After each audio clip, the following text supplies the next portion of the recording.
sehat untuk kita semua. Amin, amin ya rabbal alamin. Amin ya Allah. Perkenalkan, nama saya Gayuh Budi Hartono. Ya, dalam sesi webinar kali ini saya bertugas menjadi host untuk Bapak Ibu sekalian. Thank you. Salam kenal ya Bapak Ibu sekalian.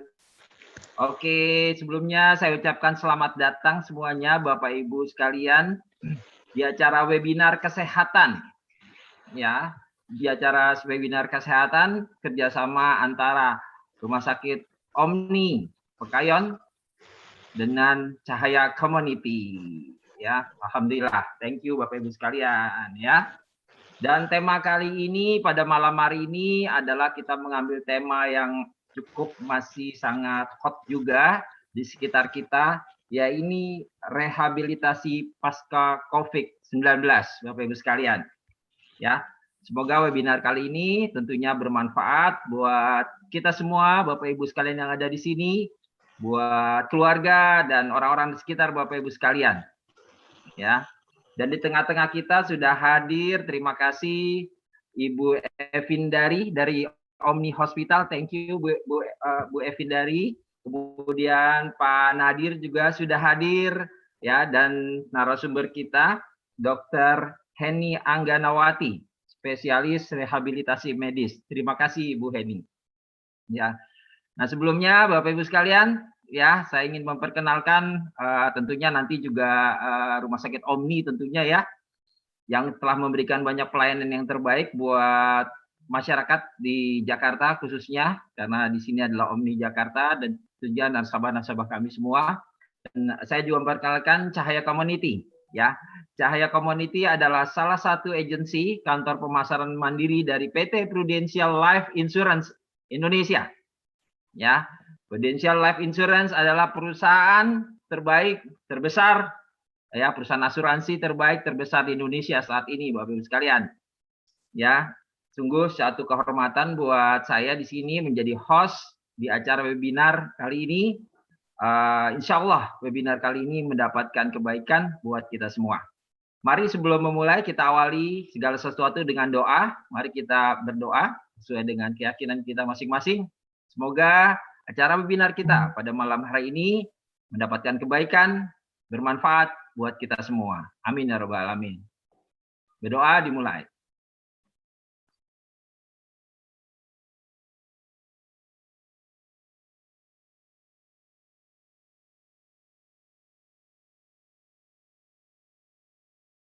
Amin, amin ya rabbal alamin.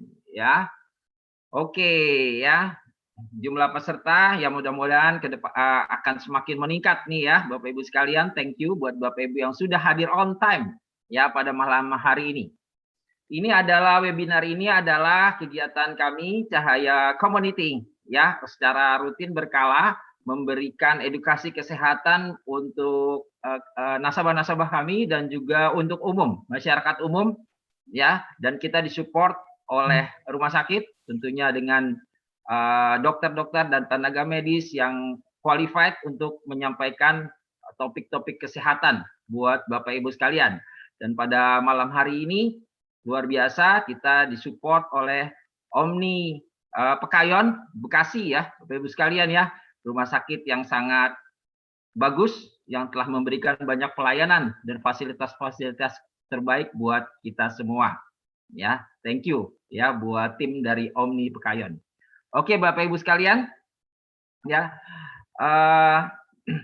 kita akan mendengarkan tentunya ya pemaparan, penjelasan dan sekaligus pemaparan dari Rumah Sakit Omni Pekayon, ya, apa saja fasilitas-fasilitas yang disediakan ya buat masyarakat, ya, buat klien-klien ya yang telah diberikan pada masyarakat ya, dan juga servis-servis dan pelayanan apa fasilitas yang diberikan buat kita semua. Untuk itu kami persilakan Ibu Evindari untuk menyampaikan penjelasan yang insya Allah bermanfaat buat kita semua. Silakan Bu Evindari, thank you. Baik, terima kasih Pak.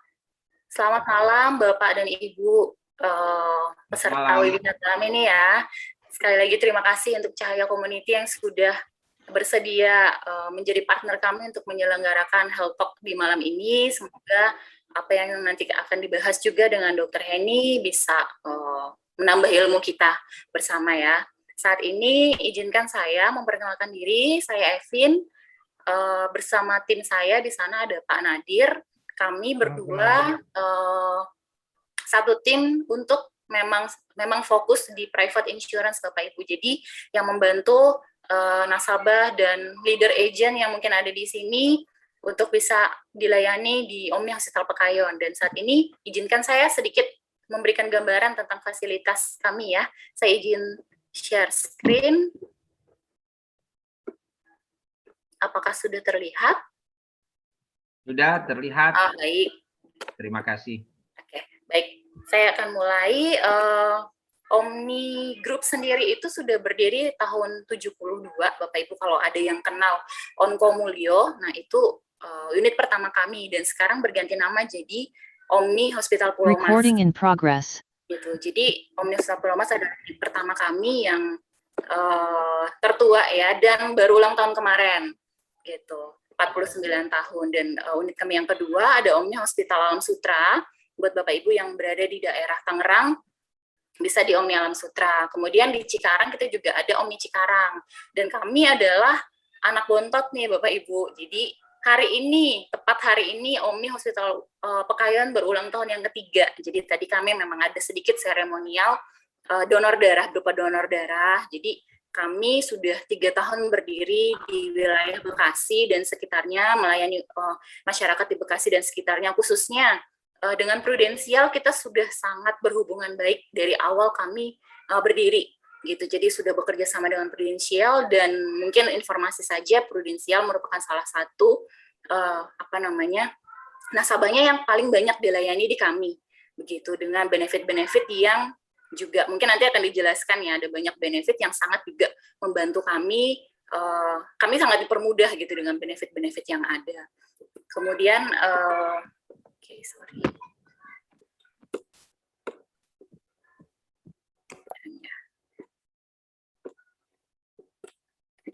kami terletak diapit oleh 2 perumahan di Bekasi, Bapak Ibu, ada Kemang Pratama dan perumahan Galaksi.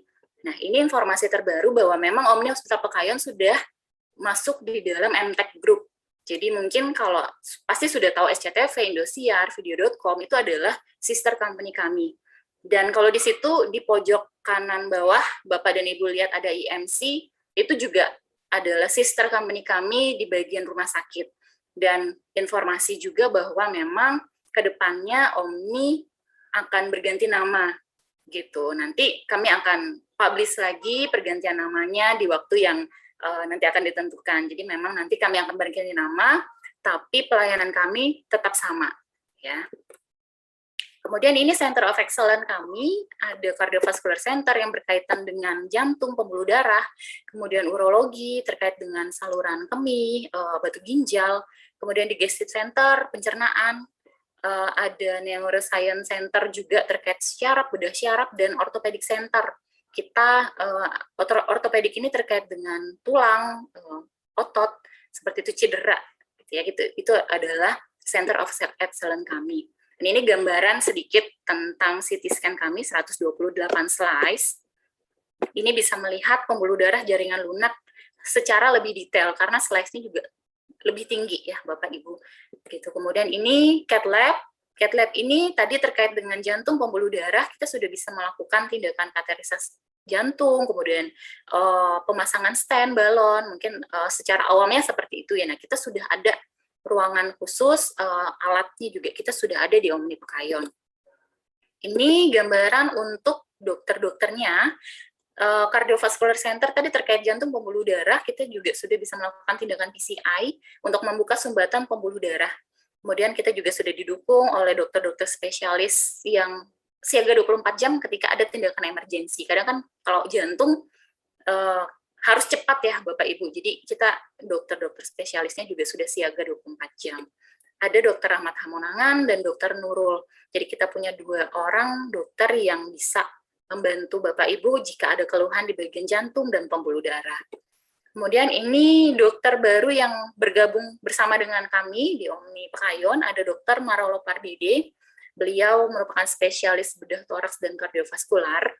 Ini apa ya gitu. Nah, ada banyak hal yang bisa ditangani oleh beliau, termasuk juga operasi pembuluh darah jantung, kemudian operasi katup jantung, sampai penanganan varises dan penanganan diabetes tanpa amputasi.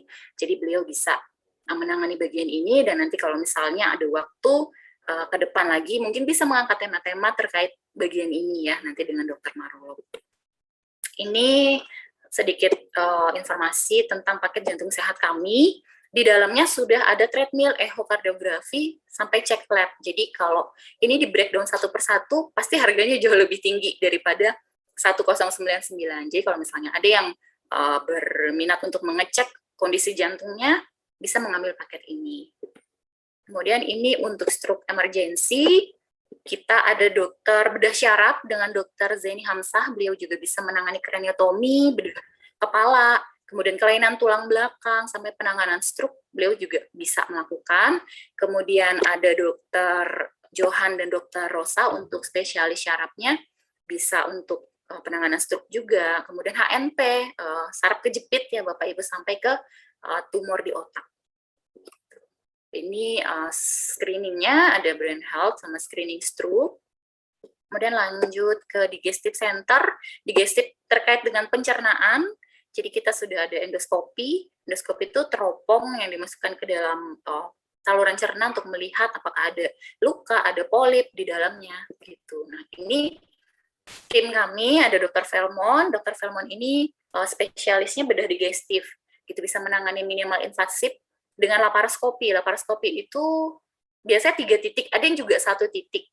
1 titik maksudnya adalah luka yang ditimbulkan akibat operasi. Jadi keuntungannya adalah pasien jauh lebih cepat pulih, begitu. Dan banyak nasabah-nasabah prudensial juga yang di kita aman ya, Mas Nadir ya. Jadi di cover. Jadi apalagi kalau black card, wah kita udah aman tuh kalau misalnya nasabah-nasabah yang black card ada tindakan-tindakan biasanya aman gitu, full cover. Bisa dibantu lah, dikomunikasikan aja ya Mbak ya. Tuh, kemudian ada Dokter Rudi. Dokter Rudi ini bedah umumnya juga kalau misalnya ada Bapak Ibu yang dengan keluhan hemoroid, wasir, seperti itu juga bisa dilakukan tindakan dengan Dokter Rudi. Untuk spesialis penyakit dalam yang khusus menangani gastros atau bagian pencernaan, bisa dengan Dokter Adeni Wantoro, beliau bisa melakukan endoskopi tadi, teropong ke dalam saluran cerna. Ya. Kemudian ini untuk ortopedi center terkait tulang, pinggul, lutut, cedera olahraga, cedera kecelakaan. Nah itu kita punya Dokter Aryo dan Dokter Prori. Gitu. Kemudian untuk urologi yang terkait saluran kemih, saluran cerna, batu ginjal, itu juga bisa dilakukan tindakannya di Dokter Firtantio. Ya, kemudian ini deteksi untuk prostat ya Bapak Ibu. Untuk spesialis lainnya, internisnya kita ada 3 orang. Ada internis selain tadi Dokter Raden, ada Dokter Richard, Dokter Johanna, dan Dokter Lucresia. Mungkin saat ini masih ada ya kasus-kasus COVID. Nah di kita tim yang masuk di dalam penangani diagnosa COVID itu ada Dokter Richard dan Dokter Lucresia. Dokter Johanna juga bisa menangani kasus-kasus yang terkait dengan gastros, pencernaan. Gitu. Kemudian ini untuk dokter objin kami. Untuk perempuannya kita punya Dokter Femi dan Dokter Dewi. Kalau untuk dokter objin pria ada Dokter Dian dan Dokter Probo. Sekedar informasi mungkin pernah mendengar miom atau kista. Nah itu Dokter Dian bisa menangani operasi miom atau kista dengan tindakan laparoskopi dengan minimal sayatan tadi, Bapak Ibu. Kemudian ini dokter anak kami, Dokter Ajeng, juga fokusnya di tumbuh kembang anak dan mungkin ada yang butuh konselor ASI, biasanya dengan Dokter Ajeng. Dokter Agni juga ada, Dokter Rahmat, Dokter Dedi Rahmat biasanya tentang pencernaan anak, gitu ya, dan ada juga Dokter Irdian. Ini dokter gigi kami, jadi kami juga ada dokter gigi spesialistik, dan dokter gigi umum. Kalau misalnya perlu pembedahan mulut, kita ada dokter bedah mulut, dokter gigi bedah mulut, Dokter Adria. Kalau konservasi gigi misalnya perawatan akar, lubang, gigi berlubang, itu ada dokter Novita, dokter gigi Novita. Nah, ini yang hari ini akan nanti sharing ke kita ya, Bapak Ibu, yaitu Dokter Heni, beliau salah satu tim di bagian rehab medik kami. Saat ini memang beliau berdua ini termasuk Dokter Heni dan Dokter Desi, juga banyak pasien-pasien post-COVID, jadi perlu penanganan, misalnya kok ngeluh sesak nafas, kok mudah lelah, nah itu perlu adanya rehabilitasi medis, dan nanti juga pasti akan dijelaskan oleh Dokter Heni, apa pentingnya, bahayanya seperti apa jika tidak ditangani dengan baik, seperti itu. Jadi Dokter Heni dan Dokter Desi akan membantu nasabah Bapak Ibu atau ada yang kenalan yang membutuhkan pelayanan post-COVID. Selain itu, selain post-COVID juga, misalnya tindakan-tindakan reguler post-stroke, setelah kecelakaan juga bisa ditangani oleh tim kami di rehab medik. Nah, jangan khawatir juga ya Mbak ya. Untuk kartu Black Card tadi ya, PPH Plus ya, juga bisa 90 hari. Aman ya Mas Nadir ya. Sejauh ini pengalaman kita kalau nasabah-nasabah dengan Black Card, kita aman gitu. Ya. Kita senang, nasabah senang gitu ya. Jadi semuanya. Dan bisa cashless rawat jalan setelah post run-up ya Mbak ya. Betul. Kemudian saya lanjutkan, ini dokter kulit kami juga ada dengan dokter Andina, kalau dokter mata kita ada dokter Ruth. Gitu. Kemudian ini dokter THT, kalau ada kasus-kasus sinus, biasanya dokter Firmala atau dokter Edovi yang menangani, kalau misalnya Amandel, dokter Yupitri. Gitu. Kemudian ini juga tim COVID kami, Bapak Ibu, dokter Rita dan dokter Budi, beliau berdua ini memang sudah setahun lebih dari hampir 2 tahun ini ya, memang bergelut di percovidan gitu ya, karena memang spesialis paru. Jadi kalau misalnya ada kondisi-kondisi yang terkait paru, beliau berdua yang menangani. Kemudian ini gambaran kamar perawatan kami, Bapak Ibu. One bed kami ada 2 tipe. One bed terendah kami nanti yang 1,2 ini one bed tertinggi kami 1,9.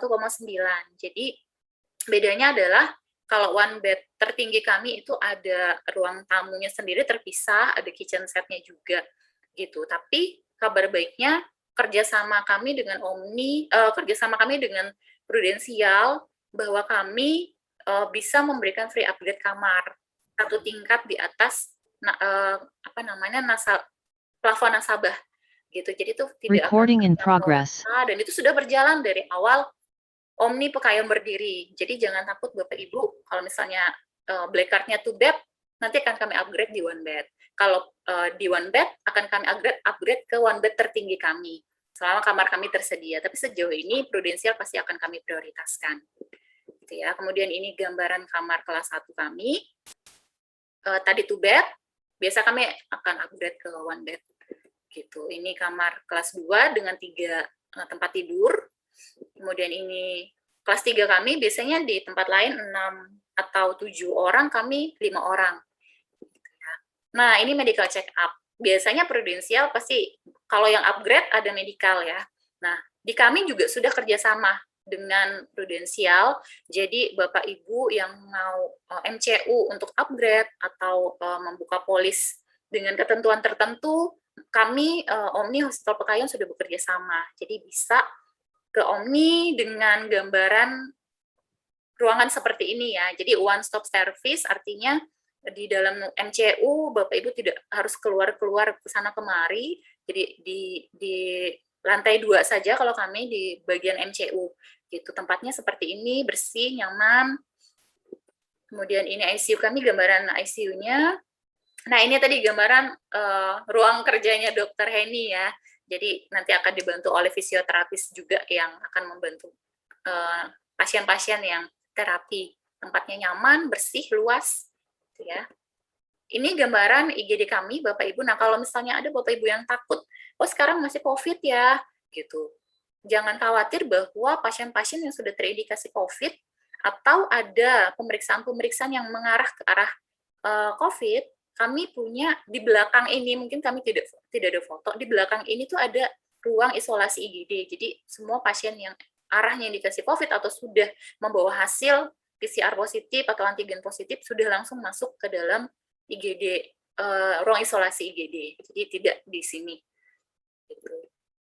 Ini registrasi cepat, kami sudah bisa appointment by WA di 297794 kali, kemudian jika Bapak Ibu masih takut ke rumah sakit, itu juga ada telemedicine, bisa konsultasi dokter by phone, dan nanti obatnya bisa kita kirimkan. Ini layanan emergensi kami. Kemudian informasi juga bahwa kami sudah bekerja sama dengan BPJS Ketenagakerjaan.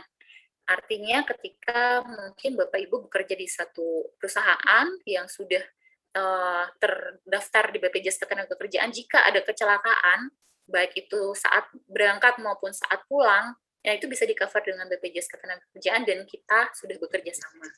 Itu ya informasi tambahan saja. Kemudian ini PCR kami sudah 495 dan antigen kami sudah 99.000 ya Bapak Ibu. Gitu. Oke, ini adalah kontak person kami, Ibu Pristina Yuda itu selaku Head of Sales kami. Kebetulan beliau hari ini sedang berhalangan hadir, jadi saya wakili. Kalau misalnya ada hal-hal yang ingin ditanyakan terkait Omni Hospital Pekayon, bisa menghubungi saya, Evin, dan Pak Munadir ya, atau ke agent leader yang sudah Bapak Ibu percaya untuk bisa mendapatkan informasi lain yang dibutuhkan terkait pelayanan kesehatan. Intinya, dari kami, Omni Hospital Pekayon sangat berterima kasih kepada Prudensial, Cahaya Community yang sudah bersedia untuk bekerja sama saat ini ya Pak ya. Dan juga ada beberapa nasabah yang, banyak sih nasabah yang sudah dibantu juga di Omni. Semoga kerjasama kita semakin baik, dan jangan khawatir kalau saya bukan jadi kayak orang prudensial ya Pak, tapi memang kami sangat dibantu. Prudensial memang memberikan layanan yang baik sih. Jadi kami sebagai tenaga pemasaran di rumah sakit pun terbantu gitu dengan agent leader yang ada, dengan benefit-benefit yang sudah dijelaskan. Begitu. Itu saja mungkin sedikit gambaran tentang Omni Hospital Pekayon. Kalau ada yang ditanyakan nanti boleh by chat atau dihubungi kami. Sekian dari saya kembalikan ke moderator. Terima kasih. Wow, Masya Allah, keren banget ya. Subhanallah ya. Bu Eviandari, thank you ya pemaparannya mengenai fasilitas dan pelayanan dari Rumah Sakit Omni Pekayon Bekasi. Wow. Ya, pertama-tama saya mengucapkan happy anniversary ya. Selamat ulang tahun ketiga buat Omni Pekayon ya. Terima kasih. Terima kasih. Ya, alhamdulillah udah 3 tahun 3 ya. tahun. 3 tahun. Saya itu dari awal dibuka tuh datang loh ke sana ya. Jadi iya Pak. Kerjasama dengan Omni memang sudah cukup lama ya. Iya. Dan dari awal pada saat buka saya termasuk yang hadir juga di sana. Dan saya lihat subhanallah ya, masih fasilitasnya sekarang wow lengkap sekali ya. Kalau dulu awal-awal belum selengkap ini, sekarang wow lengkap banget ya. Lagi kita kan mau sebentar lagi ganti brandnya Pak. Semoga kedepannya akan jauh lebih baik. Intinya apa yang sudah kami berikan pelayanan ke nasabah prudensial, semoga kedepannya jauh lebih baik, gitu Pak. Siap, thank you ya. Terus dokter-dokternya juga lengkap banget ya, semua saya lihat tadi dokter-dokternya, wow, semua ada ya. Terus saya yakin kedepannya akan nambah lagi Pak. Sudah makin lengkap ya, spesialis-spesialisnya ada di sana ya. Luar biasa, selamat ya buat Omni Pekayon, dan thank you juga buat pelayanan yang terbaiknya buat klien-klien kami, khususnya pemegang kartu PPH Plus ya, Black Card Prudential, yang sudah diberikan pelayanan terbaik oleh Rumah Sakit Omni Pekayon Bekasi. Ya, thank you ya. Oke, Bapak Ibu sekalian ya. Kelihatannya kita nggak sabar untuk masuk ke topik yang berikutnya nih. Ini topiknya sangat menarik banget ya Bapak Ibu sekalian, karena seperti kita ketahui COVID kan masih terus ada walaupun kondisinya sekarang sudah melandai ya, membaik ya. Dan tentunya banyak dari rekan-rekan kita, klien-klien yang tentunya yang sedang pasca rehabilitasi COVID nih ya. Ini sangat bermanfaat sekali buat kita semua nih ya, untuk pengetahuan ini ya. Dan di tengah-tengah kita sudah hadir Dr. Dr. Heni Angganawati, ya, sudah hadir, spesialis rehabilitasi medis, ya. Tadi ada juga disampaikan, ya. Thank you Bu Dr. Heni, ya, sudah hadir di sini, ya. Oke, sebelum ke sana, ya, saya akan tampilkan video dulu nih buat Bapak Ibu sekalian yang ada di sini sejenak, ya. Thank you, silahkan.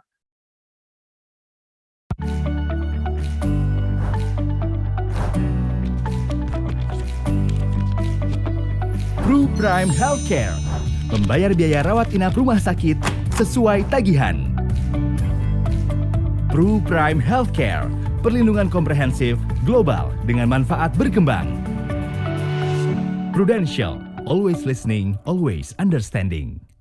Ya, itu ada cuplikan mengenai kartu andalannya Prudential nih, Black Card PPH Plus, ya, yang tentunya sudah sangat membantu banyak masyarakat di Indonesia, ya, dengan memiliki kartu Black Card PPH Plus.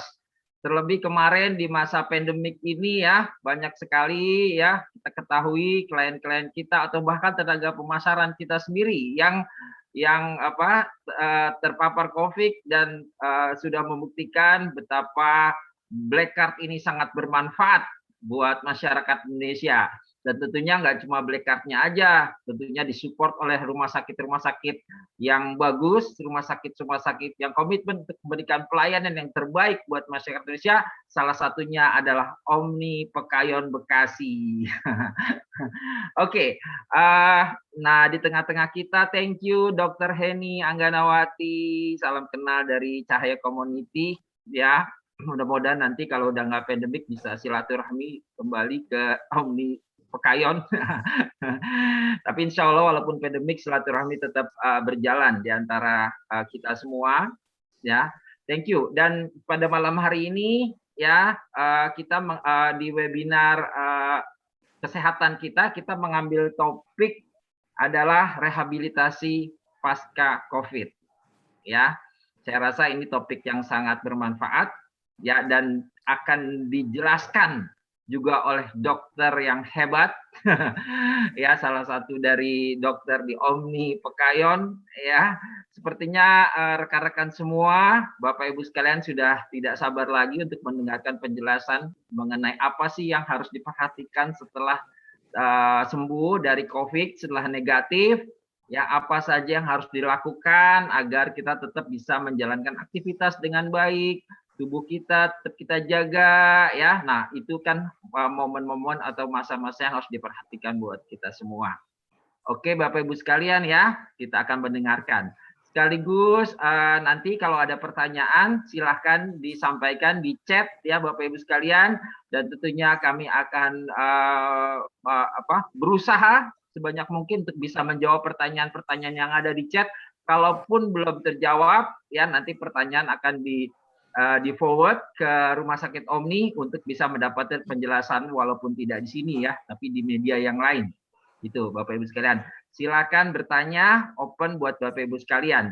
Dan kita akan berikan 5 pertanyaan yang terbaik. Tentunya ada spesial hadiah dari kami, tentunya dari Omni Pekayon Bekasi. Thank you, ya, Omni Pekayon, ya. Oke, mari Bapak Ibu sekalian kita simak pemaparan atau penjelasan dari Dr. Heni Angganawati, spesialis rehabilitasi medis. Silakan Ibu Heni, Ibu Dr. Heni. Thank you. Ya, terima kasih Pak. Sebentar saya share screen dulu, ya. Ya, Dr. Heni.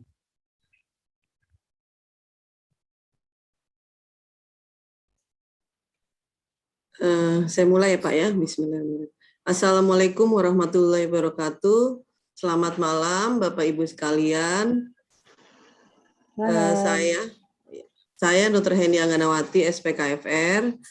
Saya spesialisnya rehabilitasi medik, ya Bapak Ibu. Mungkin kalau lihat gelar saya SPKFR tuh apa? Dulunya namanya SPRM, Rehab Medik, tapi sekarang menjadi Kedokteran Fisik dan Rehabilitasi. Malam ini topiknya intinya untuk pasca COVID atau kita bilang penyintas, ya. Tapi ada juga tentang isoman sedikit, ya. Jadi kita Kita mulai ya Bapak Ibu. Bentar ya.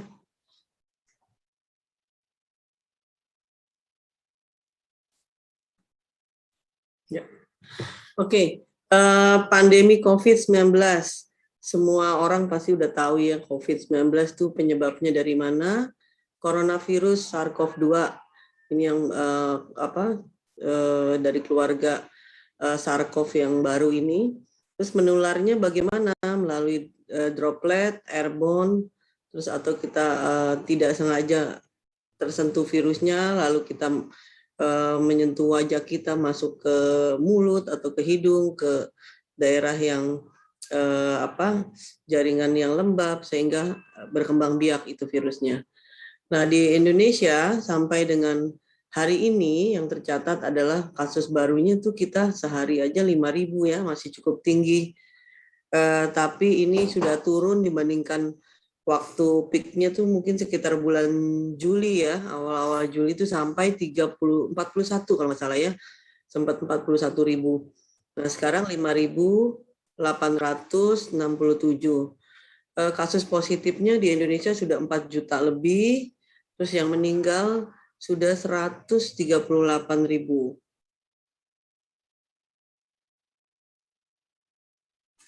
Oke, ini sedikit ya kita cerita COVID dulu.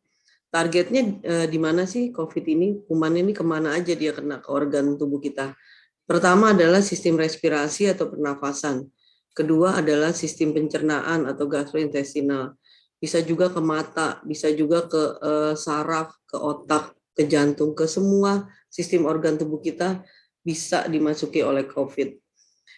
Kami pernah ada diskusi kasus ya, jadi anak-anak ya, remaja ya kalau nggak salah, itu nggak ketahuan COVID-nya tuh dicari di mana-mana, nggak dapet sampai akhirnya ketahuannya ada di cairan cerebrospinal ya, sampai ke arah saraf sana ya.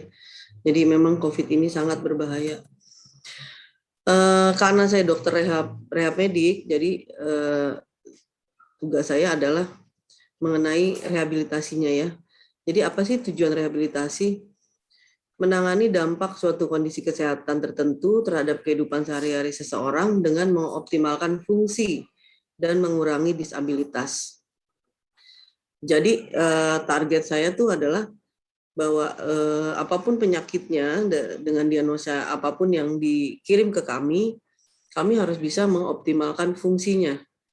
Fungsinya misalkan kalau dia seorang pegawai gitu ya, dia mengalami misalkan ada kecelakaan, nah dia harus bisa kembali berjalan atau bisa tangannya misalnya kecelakaan dia harus bisa kembali tangannya menulis atau mengetik segala macam. Nah itu fungsinya yang kita optimalkan.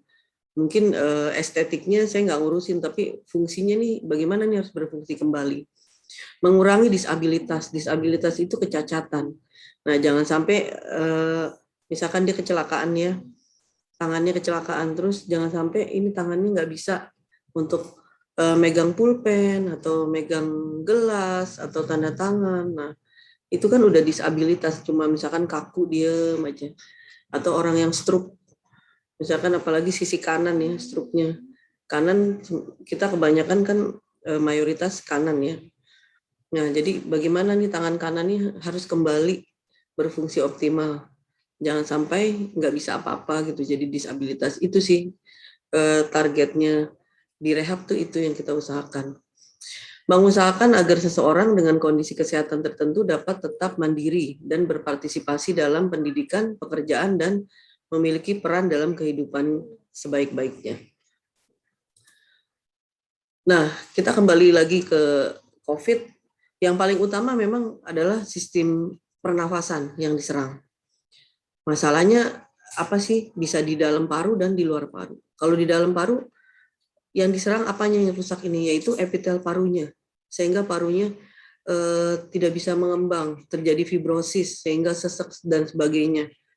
Terus di luar paru, apa yang berguna juga untuk pernafasan? Otot. Jadi pernafasan itu nggak cuman paru-paru aja ya Bapak Ibu ya, tapi juga dibantu juga oleh otot-otot pernafasan tuh banyak Bapak Ibu di daerah rongga dada kita ya, kalau kita bilang torak yang ada tulang rusuk ya, kalau orang awam bilang tulang rusuk. Nah, itu kan ada otot-ototnya, itu juga membantu loh pernafasan. Terus di sekitar leher kita, di sekitar bahu kita, semua itu membantu untuk pernafasan. Kemudian juga di luar itu semua ada juga rasa cemas yang bisa menyebabkan gangguan pada sistem pernafasan. Ini salah satu keluhannya ya, biasanya sesak gitu ya, yang kemarin kasus COVID ini kebanyakan sesak, batuk, susah ngeluarin lendir, sering batuk gitu, dan saturasinya menurun atau desaturasi. Nah, kalau udah angkanya kayak begini nih, 77 ini udah sesak banget. Jangankan 77, 90 aja udah sesak ya. Mungkin kalau ada Bapak Ibu yang pernah jadi penyintas, apalagi sampai dirawat, pasti sudah merasakan bagaimana keluhan COVID. Dan sekarang juga yang datang ke rehab juga banyaknya, dok saya napasnya masih pendek-pendek, terus batuk masih sering batuk. Kalau saturasi sih ya relatif udah bagus ya, biasanya kalau udah keluar dari perawatan tuh mungkin saturasinya udah di atas 95 lah ya. Nah, kembali lagi kalau di bidang rehab, tujuannya untuk rehabilitasi pada sistem pernafasan apa sih? Yang pertama, mendukung optimalisasi perbaikan oksigen. Nah, kita mencegah terjadinya penurunan kadar oksigen di tubuh. Atau kalau kita periksa punya alat oximeter itu yang tadi itu, mencegah jangan sampai terjadi desaturasi. Dengan apa? Dengan latihan.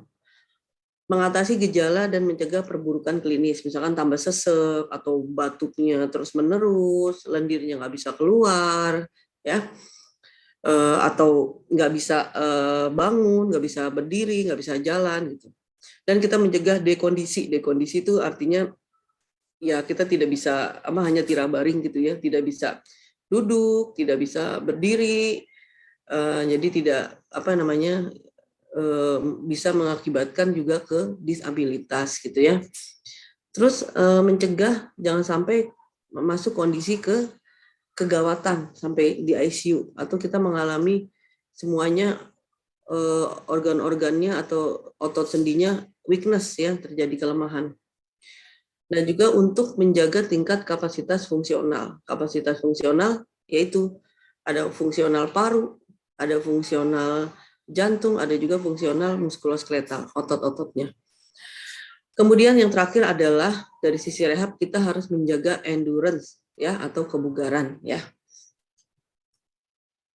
Nah, apa sih yang kita lakukan Bapak Ibu ya untuk menghadapi tadi masalah-masalah keluhan pasca COVID ya, pasca COVID atau yang sedang mengalami COVID tapi tidak terlalu berat ya. Kita bisa melakukan latihan pernafasan ya, deep breathing exercise ya. Ini ada beberapa tulisan-tulisan saya, nanti saya keluarin video kami juga dari tim rehab ya. Pasien bisa berbaring atau duduk. Berbaring kalau pasien ini tidak bisa duduk, maka berbaring juga kita tetap bisa latihan. Tapi kalau udah bisa duduk, kita harus duduk ya, karena itu membantu kapasitas fungsi parunya lebih baik. Bila berbaring, aturlah bantal lebih tinggi dari badan agar terasa nyaman. Bapak Ibu, saya terlalu cepat nggak? Halo? Tidak Bu, cukup. Oh iya. Ya. Bu. Nanti kalau ada yang mau ditanyakan setelah sesi ini saja ya. Oke, terus pertama-tama kita tarik nafas melalui hidung, kemudian nafas perlahan melalui hidung hingga perut dan dadanya mengembang secara optimal. Jadi kalau tarik nafas itu perut sama dada kita tuh mengembang, bukannya kempes ya Bapak Ibu ya. Jadi kalau tarik nafas dadanya kempes itu salah berarti ya. Itu bukan tarik nafas yang benar. Jadi harus melebar, mengembang gitu. Rasanya kayak kayak kita niup balon gitu ya rasanya. Kalau itu yang tarik nafas yang benar ya. Kemudian tahan nafas 2-4 hitungan. Nah, kemudian kita hembuskan udaranya, nafasnya melalui mulut, bukan melalui hidung ya, melalui mulut secara perlahan-lahan sampai rongga dadanya kempes gitu, sampai mengecil dadanya. Nah, jadi gitu ya, jangan kebalik. Tarik nafasnya kempes, ngeluarinnya dadanya mengembang, itu salah berarti ya Bapak Ibu ya. Kadang-kadang pasien-pasien juga masih suka ada yang keliru gitu. Cara latihan bernafas yang benar gimana? Nah, latihan seperti ini bisa diulangi 3 sampai 5 repetisi. Terus frekuensinya juga 3 sampai 5 kali sehari. Kalau rehab memang penuh dengan resepnya ya, resep latihan itu kita pakai repetisi, pakai frekuensi gitu ya. Kalau repetisi itu ulangan. Kalau frekuensi itu berapa kali dalam sehari. Jadi misalkan saya ngerjain pagi. Nah, itu repetisinya berapa? Kalau saya cuma mampunya 3 kali, pertama kali ngerjain saya cuma 3 kali, nggak apa-apa. Bisa juga sampai 5 kali. Itu namanya repetisi diulang ya. Kalau frekuensi waktunya berapa kali sih sehari gitu. Kemudian kalau kita mau latihan juga jangan lupa kita harus kalau ada sih sekarang semua orang pasti punya yang namanya pulse oximeter ya. Apalagi kalau yang pernah penyintas COVID ya. Karena ternyata itu sangat penting untuk mengetahui secara objektif berapa sih kadar oksigen di tubuh kita. Ya. Nanti secara kalau kita nggak punya alatnya gimana dokter? Ada juga nanti tekniknya. Bagaimana sih kita tahu kadar oksigen kita baik atau rendah? Nanti ada di slide selanjutnya ya. Latihan ini juga nggak bisa terus-terus kita kerjain. Tapi ada waktunya harus dihentikan. Yaitu apa? Kalau kita merasa sesak nafas. Kok latihan begini tambah sesak? Nah, kita harus hentikan. Mungkin ada yang salah teknik latihannya. Terus kita lihat kalau kita punya pulse oximeter, kita bisa lihat loh, saturasinya latihan kok malah turun. Nah, berarti itu salah. Harusnya dengan latihan saturasinya naik. Saya sih biasanya kasih pasien saturasi itu untuk latihan itu nggak boleh di bawah 93. Harus di atas 93 baru kita latihan. Kalau di bawah itu, saya hentikan latihan. Berarti belum kuat ya, belum kuat atau oksigenasinya harus kita benerin. Bisa juga posisi yang kita benerin. Nah, sekarang pasti Bapak Ibu kan pernah dengar proning atau prone ya, tengkurap ya. Nah, itu salah satu teknik juga yang penting untuk latihan nafas atau mengembangkan paru. Ternyata dengan kita tengkurap itu rongga dada tuh lebih luas mengembangnya dibandingkan dengan kita tidur terlentang ya. Nah, ini salah satu caranya tarik nafas yang tadi ya, bisa sambil tidur, bisa sambil duduk. Nanti saya kasih videonya ya.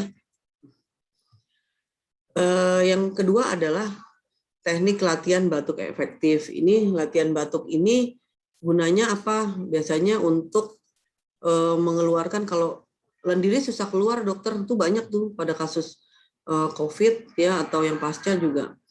Dok, ini lendirnya susah kayaknya, jadi nafasnya terganggu berat. Nah, kita harus tahu cara batuk yang baik gimana. Kalau kita bisa duduk kuat tanpa bersandar, atau kalau tidak bisa duduk tanpa sandaran, kita bisa bersandar juga nggak apa-apa ya. Pertama, tarik nafas. Selalu kalau tarik nafas itu lewat hidung ya, kemudian kita hembuskan lewat mulut sebanyak 3 kali. Nah, pada saat yang tarik nafas ketiga, itu kita batukan sekeras-kerasnya. Ya, jadi batuk itu harus keras, jangan tidak bertenaga gitu ya. Nanti saya ada videonya, nanti kita lihat lagi. Nah, kemudian tetap kalau latihan, ya kalau bisa sih kita punya pulse oximeter ya. Pulse oximeter saya rasa sekarang harganya sudah terjangkau ya Bapak Ibu ya. Tidak seperti 10 tahun yang lalu, zaman saya sekolah itu mahal banget gitu. Itu harganya bisa 500.000 satu pulse itu. Tapi sekarang alhamdulillah udah terjangkau ya sama masyarakat gitu ya. Bisa beli di online apa segala macam, itu juga cukup membantu sih menurut saya. Kemudian latihan tetap dihentikan apabila terjadi tambah sesak, nyeri dada, dan saturasinya malah menurun ya. Nah, ini tim kami dari Omni Pekayon, ini tim rehab itu macam-macam ya Bapak Ibu ya. ada fisioterapis, ada terapi wicara, ada okupasi terapi, ada nurse-nya, ada psikolog juga masuk secara ini ya, idealnya ya, tim rehab. Kami di Omni sudah punya fisioterapis, terapi wicara. Jadi kalau pasien-pasien yang butuh terapi wicara juga kami berikan terapi wicara. Paling banyak sih terutama untuk kasus stroke ya. Kayaknya ada beberapa juga tuh kemarin pasien saya yang nasabah prudensial tuh. Ya alhamdulillah sih ini ya prudensialnya sangat mensupport ya, mengcover ya. Jadi saya juga sebagai dokter bikin programnya juga jadi enak gitu, jadi tenang ya. Oh nih pasien butuh ini, terus semuanya di cover sama prudensial. Ya terima kasih ya. Nah ini teknik kita dengarkan ya Bapak Ibu. Selanjutnya adalah batuk efektif. Batuk efektif ini hampir sama dengan huffing, namun saat kita membuangkan nafasnya kita seperti membatukkan. Oke, saya contohin ya Pak. Tarik nafas, busungkan dadanya, tahan 1-2 detik, lalu seperti itu batukkan. Dorong pakai otot dada. Yuk mulai. Ya, oke. Lakukan repetisi sampai 2-3 kali pengulangan. Nah, itu ya Bapak Ibu salah video untuk tarik nafas latihan batuk efektif ya. Jadi 3 kali kita tarik nafas dulu, terus batukin sekenceng-kencengnya, ya. Itu juga untuk membersihkan saluran nafas juga tuh, mengclearance area nafas ya, dan itu salah satu juga mencegah COVID ya. Nah, teknik selanjutnya adalah batuk efektif. Batuk efektif ini hampir sama dengan huffing, namun saat kita membuangkan nafasnya kita seperti membatukkan. Oke, saya contohin ya Pak. Tarik nafas, busungkan dadanya, tahan. Kita lanjut ya. Itu yang tadi. Nah ini kalau ini adalah teknik untuk mengurangi sesak ya, mengurangi sesak poor sleep breathing. Jadi kalau pada pasien-pasien yang sesak nafas ya, kita bisa lakukan latihan seperti ini. Tarik nafas lewat hidung, terus keluarkan pelan-pelan lewat mulut. Jadi diatur nafasnya ya kalau lagi sesak banget. Nah kemudian posisi juga penting, posisi pada para penyintas COVID. Gimana sih posisinya pada saat ada gejala atau tanpa gejala? Yaitu posisi yang paling optimal adalah duduk tegak. Jadi pasti kalau pasien-pasien yang ada masalah dengan saluran nafas sudah tahu kalau paling enak kalau berbaring, pas lagi berbaring sesak atau terganggu pernafasannya adalah kita harus duduk tegak ya. Pasien dengan gejala ringan harusnya tidak baring saja, tapi tetap melakukan aktivitas mobilisasi ya, baik dalam ruangan isolasi atau di rumah ya misalkan. Nah ini kita bicara tentang posisi tengkurap proning yang saat ini kan ngetren juga nih untuk pasien-pasien COVID ya. Nah, bukan cuma COVID, kita juga yang belum kena atau nggak ada masalah juga nggak apa-apa kita melakukan proning ini, nggak apa-apa untuk melatih fungsi paru-paru kita karena lebih lega itu dengan tengkurap. Posisi tengkurap dengan memakai bantal minimal di kepala atau di daerah torak. Torak tuh di dada ya, atau di pelvic. Ya, bila tidak memiliki bantal, tetap tengkurap aja biasa tanpa bantal juga tidak apa-apa. Terus kedua lengannya ditaruh di samping badan kita ya, lurus 90 derajat. Kemudian pokoknya semuanya harus posisinya nyaman ya. Jadi jangan ada tangan yang ketekuk apa segala macam, harus posisi nyaman. Kemudian kepala dan leher dianjurkan menghadap ke kiri atau ke kanan. Jadi pilih salah satu, kalau mau menghadap kiri gitu, supaya jalan nafasnya tetap terjaga. Jadi jangan wajahnya tuh ketutup sama kasur ya, ke arah kasur, tapi lehernya kita tengok ke kiri atau ke kanan, kita pilih. Kemudian posisi badannya panggul dan tungkai dalam keadaan segaris. Maksudnya tuh misalkan badannya di tengah terus kakinya miring-miring gitu ke samping ke kiri, itu enggak, semuanya harus segaris, panggul sama tungkainya, tungkai bawah tuh segaris. Nah kemudian kita benar-benar rileks sekali, terus tarik nafas seperti yang tadi ya, lewat hidung terus buang lewat mulut. Nah lakukan seperti itu ya.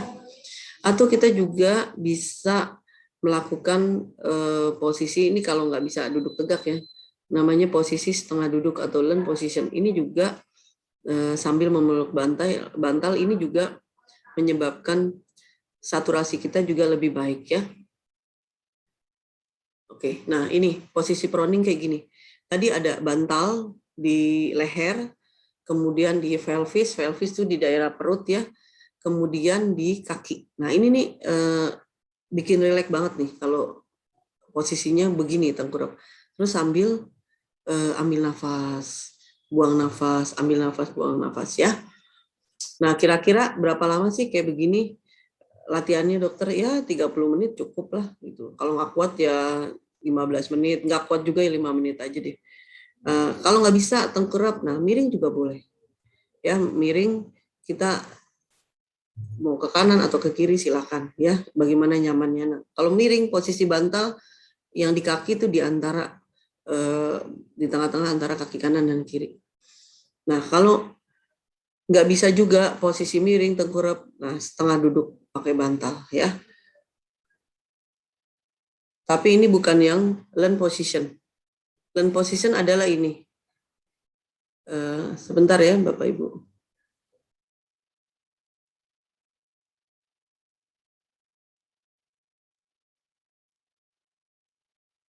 Ini lone position ya Bapak Ibu ya.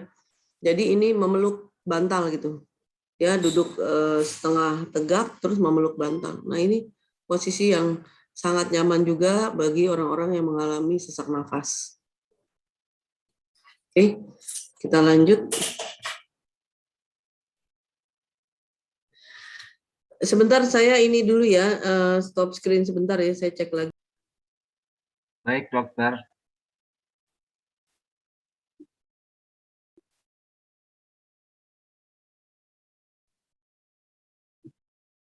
Silakan Bapak Ibu jika ada yang ditanyakan bisa dituliskan di chat ya. Untuk setelah ini kita akan jawab oleh dokter. Ya, ini tadi beberapa gambar animasinya untuk mengurangi sesek ya Bapak Ibu ya. Yang tadi duduk, bisa berdiri sambil bersandar kepada kursi atau berdiri bersandar ke dinding, lone position ya dengan memeluk bantal atau tidur miring. Iya, ini kelihatan nggak videonya? Kelihatan. Oke. Bapak tarik nafas dari hidung, tahan 1-2 detik, lalu buang sambil mencucurkan bibirnya dapat buang secara perlahan. Oke, yuk kita coba tarik nafas dalam-dalam, tahan, buang ke mulut, yes. Oke, nah teknik ini juga bisa dilakukan 2-3 kali. Nah ini teknik yang pure sleep breathing ya. Jadi kalau lagi sesek kita bisa lakukan seperti itu. Tarik nafas dalam-dalam terus kita buang perlahan-lahan ya. Oke. Kemudian latihan fleksibilitas. Fleksibilitas adalah untuk kelenturan ya. Tadi saya bilang kan salah satu tujuan rehab pada pernafasan adalah mencegah dekondisi atau tirah baring.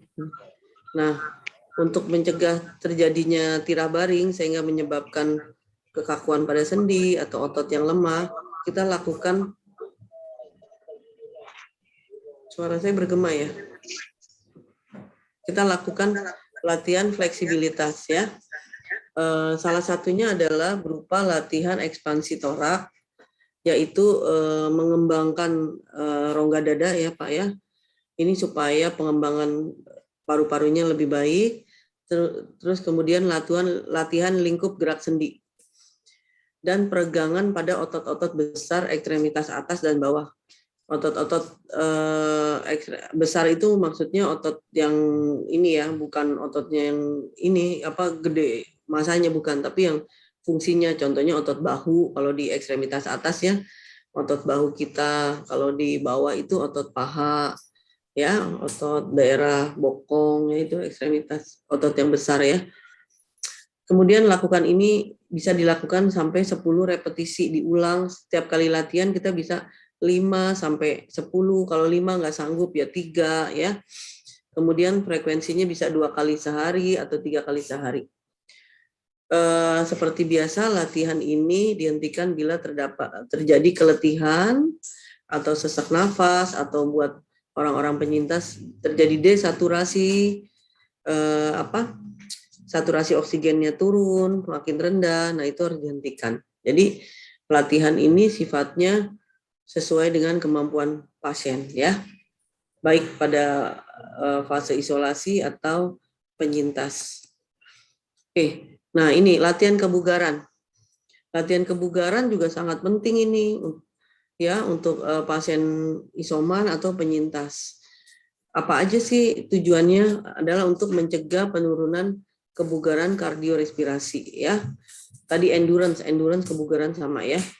Karena berkurangnya aktivitas fisik kita kan selama kita lagi isoman atau keluar dari rumah sakit, kan pasti aktivitas kita kan berbeda ya selama sampai sebelum sakit gitu.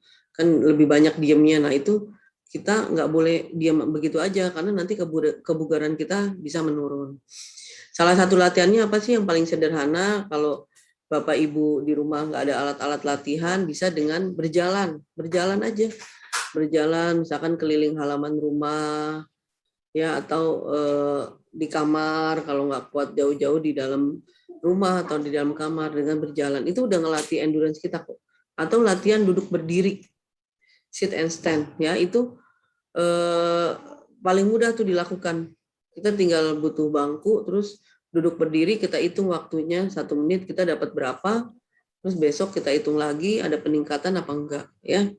Kalau meningkat itu bagus dan tidak ada keluhan, misalkan keluhannya meningkat tapi sampai sesak ya, itu nggak bagus. Tapi meningkat tapi nggak ada keluhan, nggak ada sesak, nggak ada batuk, nah besok lagi kita tingkatkan lagi ya.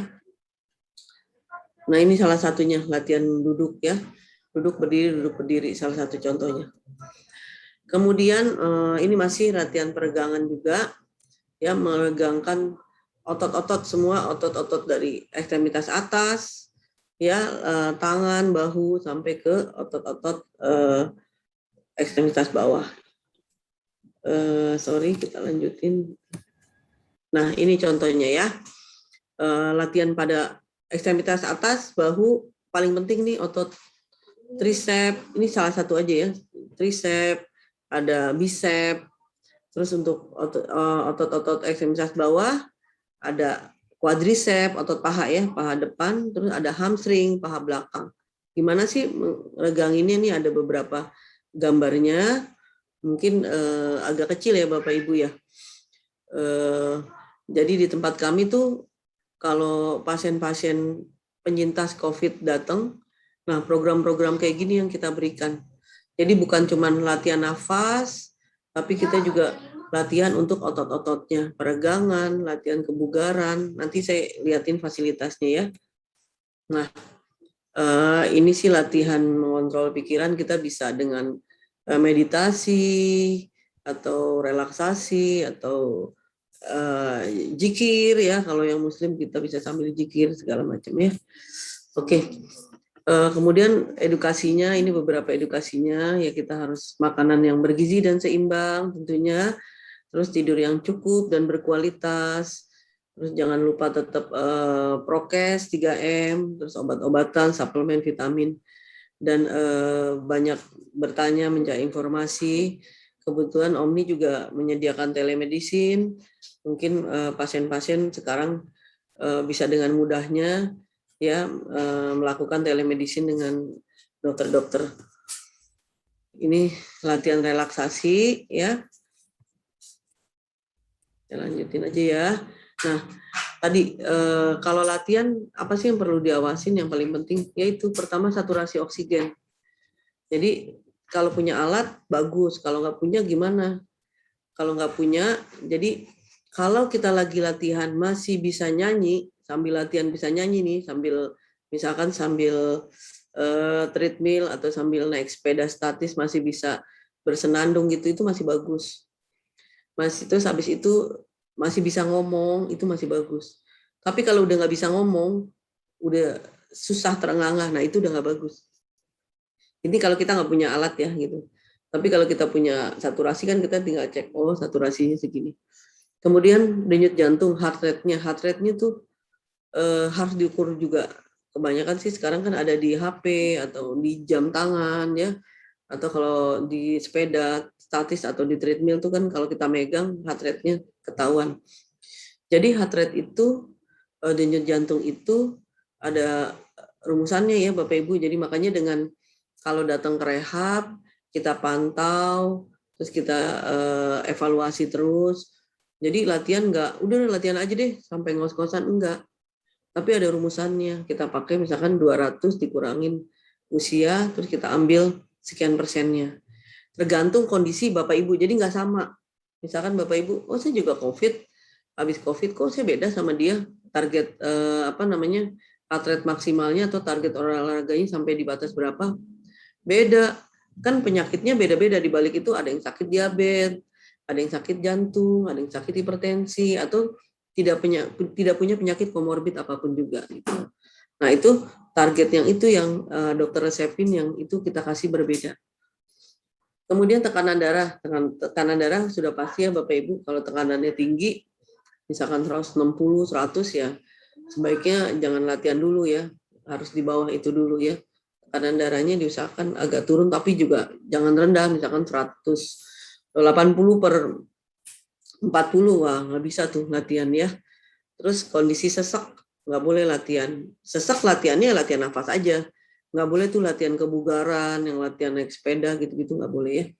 Terus kondisi yang sedang lelah, nah itu juga nggak boleh ya.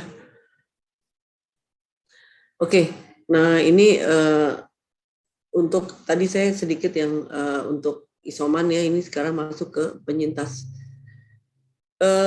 Tujuannya apa rehab ini? Untuk mengembalikan kepercayaan diri dalam aktivitas kehidupan sehari-hari ya, memperbaiki fungsi yang terganggu, misalkan menelan, mobilitas, fungsi parunya, sesek ya, mengurangi stres dan meningkatkan mood, meningkatkan kekuatan otot, mengurangi gejala sisa yang tadi, mengurangi gejala sisa, misalkan ada sesek, masih ada batuk, ya kita bantu untuk menguranginya.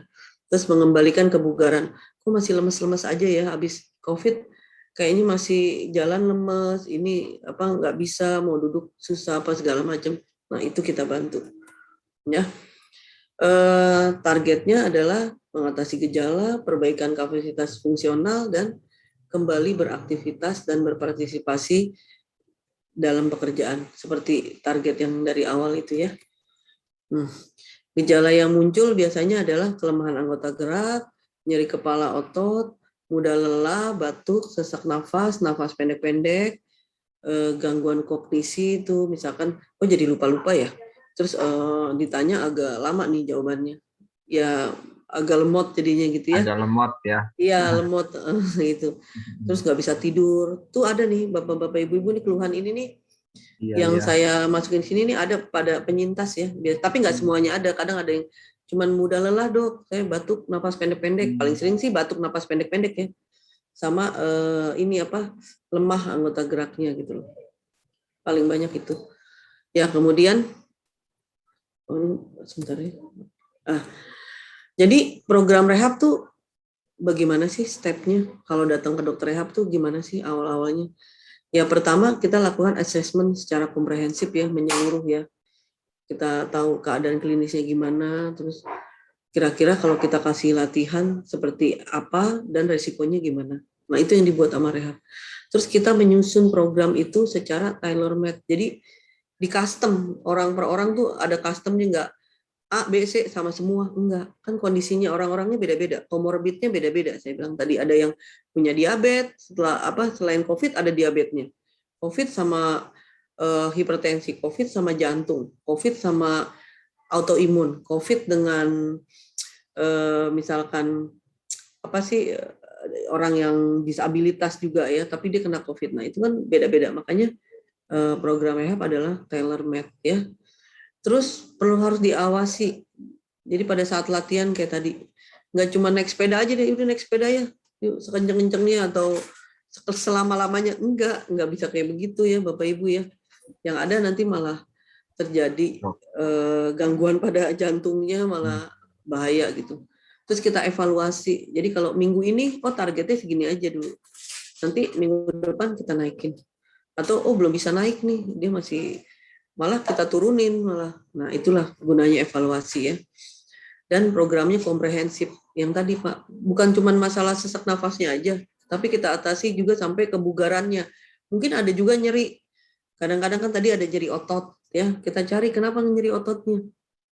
Apa karena dia diem aja selama di rumah sakit, nggak ada latihan segala macam, akhirnya persendiannya pada lengket, pada nempel, terus nggak bisa bergerak, nyeri segala macam, bengkak, kaku. Nah itu jadi nggak cuman parunya aja yang kita urusin, tapi sampai ke kakinya, otot sendinya, sampai berjalannya. Itu yang program komprehensif dari rehab. Ya mungkin kayak tadi ada gangguan kognisi kan.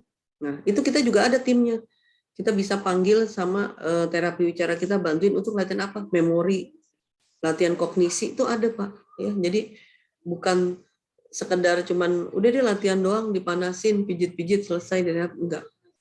Ya alhamdulillah di Omni ini semua udah lengkap ya Pak. Nanti ada foto gym kita ya. Nah ini beberapa latihan ya. Jadi kalau latihan itu kita mulai dari pemanasan, latihan intinya. Mau ngapain nih latihan intinya? Mau naik sepeda, bisa jalan, jogging, kemudian peregangan, terus pendinginan ya. Nah ini juga latihan penguatan pada beberapa otot.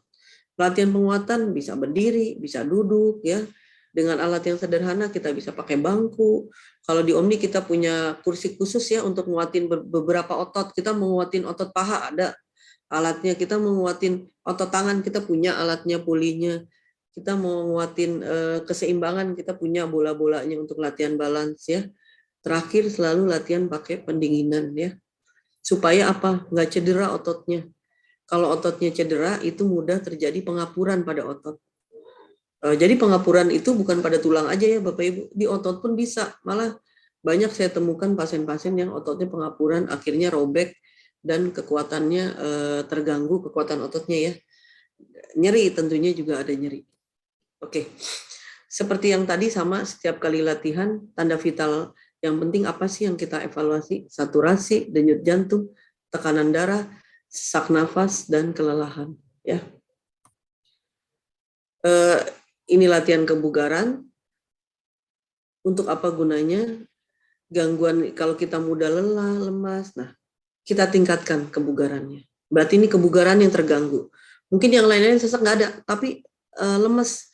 Kok mudah capek, berarti kebugarannya terganggu. Bisa tuh datang ke rehab, kita lakukan apa? Perbaikan latihan kebugaran. Ya, intensitasnya itu bebannya ya, namanya intensitasnya kita mulai dari ringan, sedang sampai berat. Ya, kita lihat, kita setelah dokter periksa, oh ini cukup intensitasnya ringan dulu.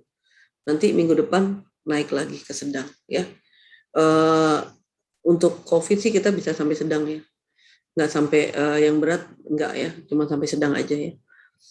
Kemudian, nah itu tadi ya, hati-hati jangan sampai saat berolahraga masuk ke intensitas berat, yaitu terengah-engah.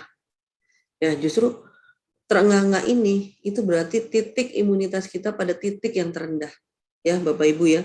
Jadi bukan kalau terengah-engah itu olahraganya bagus, enggak, itu justru oksigenasi kita lagi turun banget. Jadi saya bilang tadi kalau masih bisa nyanyi sambil olahraga bagus, bisa diajak ngobrol, tanya jawab masih bagus. Begitu udah nggak bisa ditanya jawab, udah ngos-ngosan, nah itu udah nggak bagus. Ya, berarti harus dihentikan, jangan diterusin. Nanti berbahaya terhadap jantung parunya, ya. Apalagi jantungnya, ya. Nah, ini di bawah kiri ini ada contoh formula yang saya bilang persiapan rehab ya, tapi ini secara sederhana aja. Contoh misalkan minggu pertama kita kasih durasi latihannya 5 menit. Tapi 5 kali dalam sehari itu frekuensi 5 kali. Jadi kalau orang Islam, Muslim sholat ya 5 kali kan, jadi latihannya dia ngikutin aja jadwal sholat subuh, zuhur, asar, maghrib, isya gitu. Ini contoh ya, bukan sebenarnya itu contohnya. Terus minggu kedua kita naikin tuh lamanya, durasinya, tapi frekuensinya kita turunin. Kan kita cuma mau cari bugar, bukan cari kekuatan, kan beda lagi kan. Kita cuma pengen bugar aja. Bugar tuh kayak begitu gitu. Jadi kita mainin antara durasi dan frekuensi. Kemudian minggu ketiga kita naikin lagi. Oh ini udah bagus nih, minggu kedua dia kuat nih, latihan 10 menit aja 3 kali sehari dia kuat. Oke, kita naikin minggu ketiga. Lamanya berapa lama? 15 menit. Tapi sehari berapa kali? Cuma 2 kali. Bukan dinaikin terus sampai 5 kali, enggak boleh kayak gitu ya Bapak Ibu ya. Jadi yaitu kalau di bidang rehab, latihan itu ada rumusannya ya. Sepeda, lompat tali juga bisa, senam juga bisa, jogging jalan juga bisa untuk melatih kebugaran ya. Nah, ini beberapa alat-alat di Omni ya, di gym kita ya. Kita punya gym nih Bapak Ibu, cukup luas ya gymnya. Bisa untuk senam bersama juga, dulu sih suka dipakai senam bersama ya sebelum COVID ya. Tapi kan berkerumun ya, jadi kita nggak pernah lagi tuh ada senam di sini. Jadi kita latihan buat pasien aja. Ada sepeda, kita punya sepeda statis yang cukup canggih. Kita punya naik turun tangga begini, itu juga latihan kebugaran Bapak Ibu. Terus sorry di belakang sini nih ada puli, di sini saya nggak kelihatan. Jadi untuk kekuatan otot tangan, bahu ya ada lagi. Terus aduh saya fotonya tadi tuh ini ya belum sempat ini. Nah ini ada tempat tidur, ini sebenarnya untuk latihan berdiri. Namanya tilting table Bapak Ibu ya. Jadi nggak banyak loh rumah sakit yang punya tilting karena alatnya cukup mahal juga ya. Jadi gunanya buat mencegah dekondisi. Orang yang tirah baling lama itu kan bingung kalau kita suruh berdiri kan. Dia lupa kan. Selain lupa, hemodinamiknya, darahnya, tekanan darahnya semuanya juga perlu adaptasi. Nah, jadi kita punya nih alatnya. Jadi kita diriin pelan-pelan. Wah udah lama nih dokter 3 minggu nggak pernah duduk, nggak pernah berdiri. Wah nggak bisa tuh langsung, ayo berdiri duduk, nggak bisa. Kita latih dulu pakai tilting ini, kita naikin pelan-pelan sudut nih. Sampai dia berdiri tegak, tapi kita pantau apakah tekanan darahnya turun, saturasinya, nadinya semua kita lihat. Sampai posisi stabil. Ya. Terus di sisi sebelah kiri sebenarnya ada namanya paralel bar, Pak. Jadi buat jalan kita pegangan. Jalan terutama buat pasien-pasien sama yang tirah baring lama atau stroke ya, latihan jalan dia bolak-balik gitu. Latihan melangkah, latihan pola jalannya kita latih lagi ya. Jadi cukup lengkap ya gymnya ya. Oke. Nah, kesimpulannya Bapak Ibu, program rehabilitasi pada pasien isoman atau penyintas COVID bertujuan untuk mengembalikan fungsi seoptimal mungkin. Ya, prinsip rehab adalah individualis, komprehensif, aman, intensitasnya ringan dan sedang untuk yang COVID ya, penyintas. Kemudian apabila terjadi keluhan saat latihan, segera hubungi dokter atau tenaga kesehatan atau rumah sakit terdekat ya. Mungkin ini yang bisa saya sampaikan Bapak Ibu sekalian ya pada malam hari ini. Silakan mungkin kalau ada pertanyaan. Oke. Mungkin bisa dibacakan ya. Mungkin ya terima kasih Dokter Heni ya. Ya terima kasih Pak. Banget pemaparannya sangat jelas ya.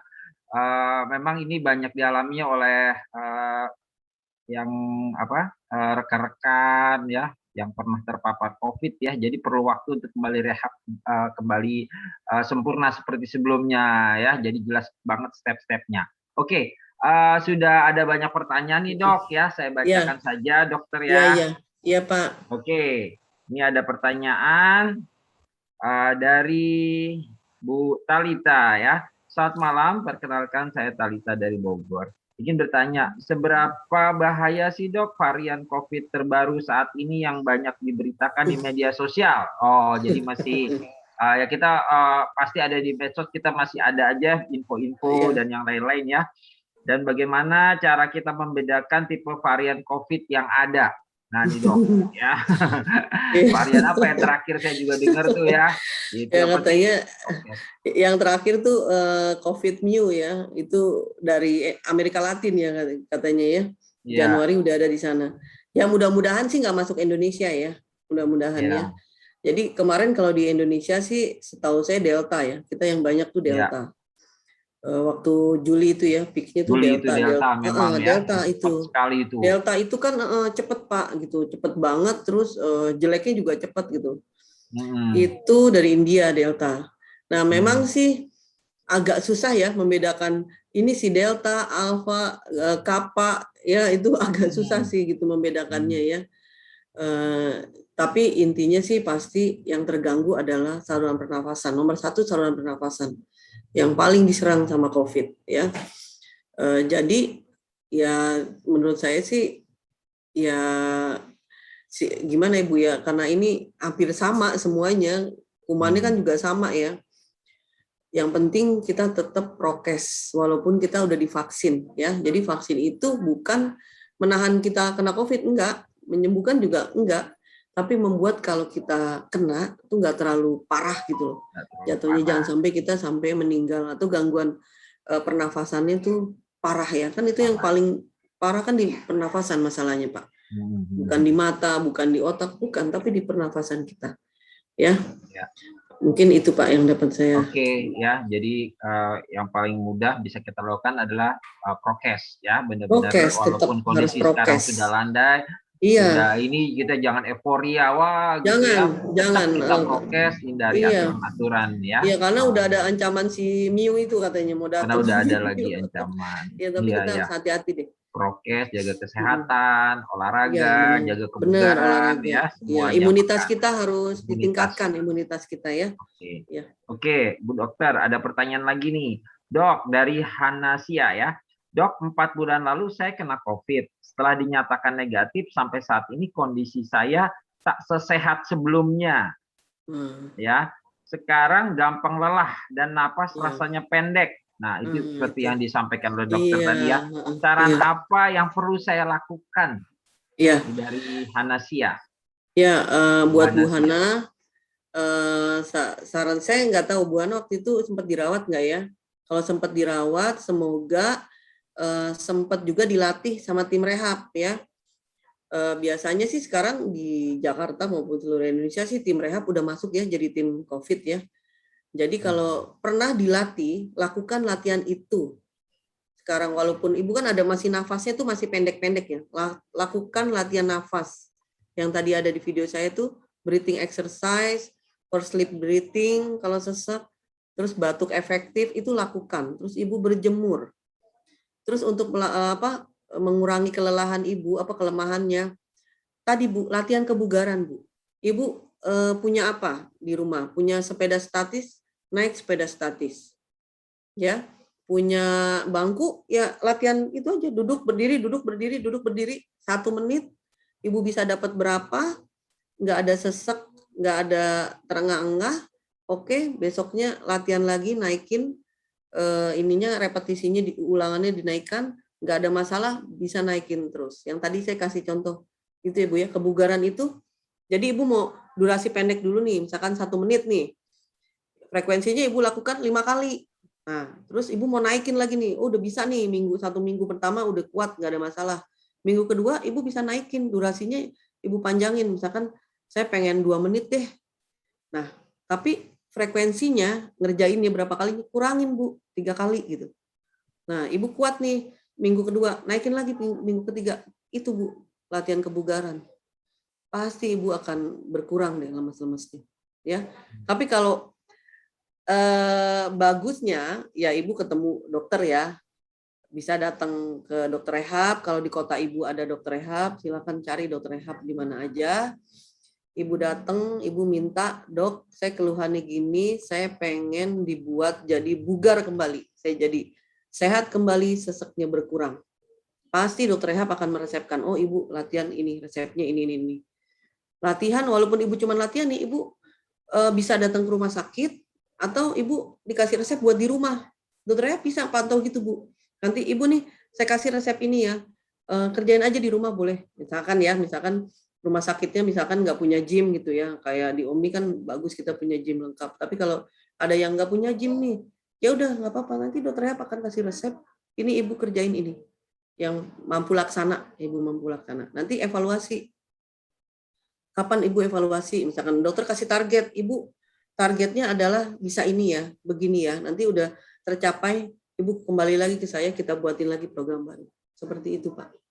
Tapi kan kalau pasiennya waktu ranapnya di cover sama Prudensial kan jadi ya Pak ya 3 bulan masih di cover kan biasanya ya. Rawat inap 3 bulan ya. Iya. Ya beruntung deh kalau pakai Prudensial ya Pak ya. Iya. Apalagi black card ya Pak ya. Black card udah nyaman deh ya. Iya.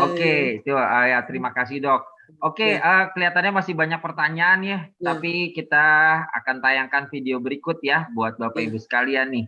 Silakan.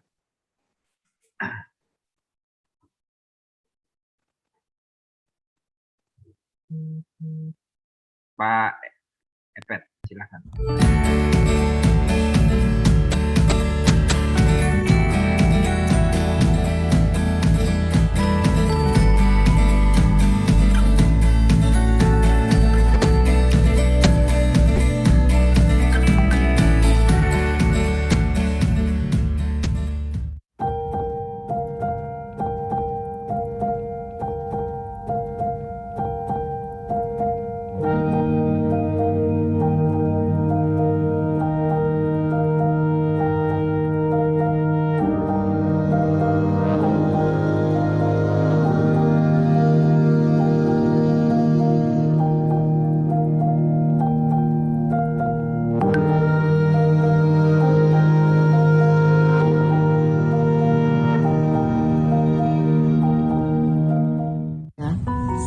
Suami saya dan anak saya tidak menyangka akan terpapar virus COVID-19, sehingga harus dirawat di sebuah rumah sakit swasta. Pada saat akan ke rumah sakit, yang saya pikirkan bagaimana keselamatan suami saya, karena saat itu kondisinya sudah panas tinggi, batuk, diare, dan agak sesak sehingga harus dirawat, dijemput oleh ambulans. Alhamdulillah, saya dan keluarga memiliki kartu PPH Plus dari Prudential. Dengan kartu PPH Plus ini, biaya-biaya rumah sakit semua full cover dibayarkan oleh Prudential.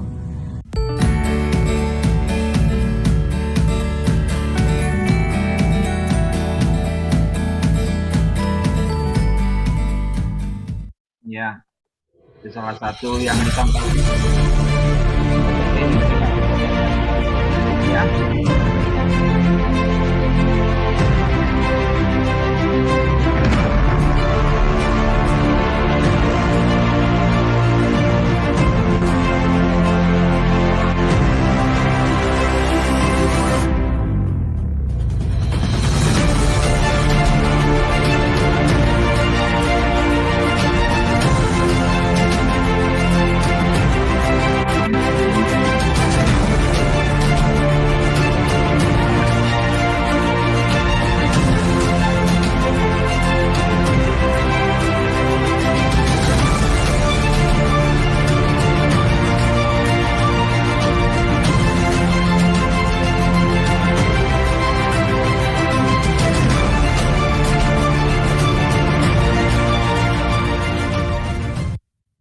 Ya, itu tampilan dari kartu Black Card PPH Plus ya Bapak Ibu sekalian ya.